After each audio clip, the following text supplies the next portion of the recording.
How to pair PS4 controller to PC using Bluetooth. Hello everyone, I am Vishaka and welcome to our channel. I will take you through the step-by-step process on how to pair PS4 controller to PC using Bluetooth. Now let's get right into the tutorial.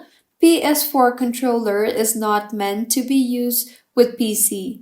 However, with the help of powerful tools, you can easily set up your PS4 controller to work on PC.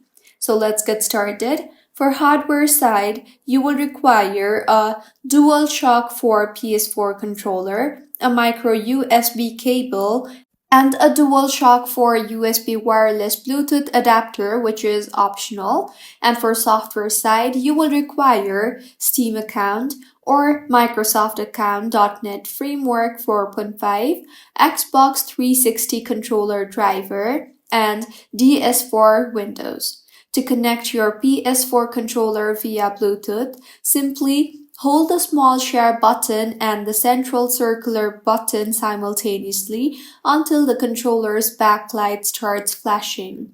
Then push on the end of the adapter until it starts flashing.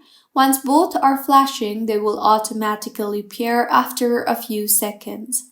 For a PC with Bluetooth built in, just navigate to the Bluetooth menu and select your controller from the Add Bluetooth Devices list once it starts flashing. You do not have to pair your controller every time you want to use it, as long as you do not unplug the adapter. It will save its last connection, so you can just tap your controller's central PlayStation button to reconnect it. So this is how you can pair PS4 controller to PC using Bluetooth. If you find this tutorial helpful, please make sure to like the video and do subscribe to our channel for more contents like this. Thank you for staying with us until the end.